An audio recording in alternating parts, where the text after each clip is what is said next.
งามเสาอากาศโอ้ต้นไม้ห่มเย็นดีเลยเด้เดี๋ยวนี้เอาโกโก้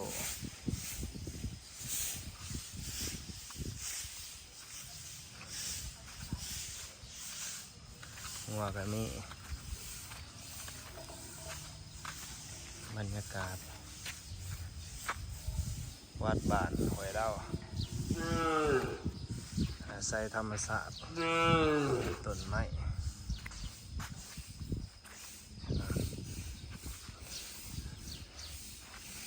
ผ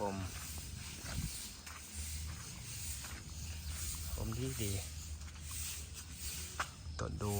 นี่จะต้นดูต้นพะยุงเนาะในวัดเริ่มปลูกต้นไม้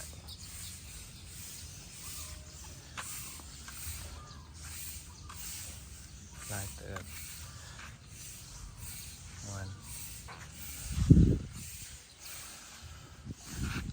วัดกำลังก่อสร้าง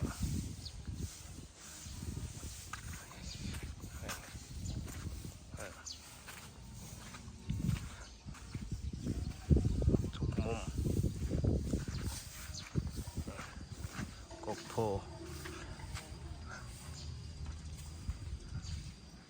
กว่าปี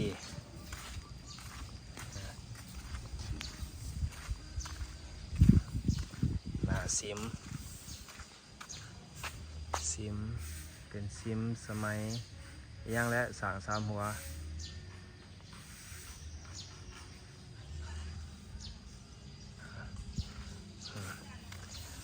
ศาลากำลังเฮ็ดใหม่กำลังสิเอาซีแฟกขึ้นตัดหลังนี่บ้านเฮาเนาะสมัยแล้วอยู่แบบพอเพียง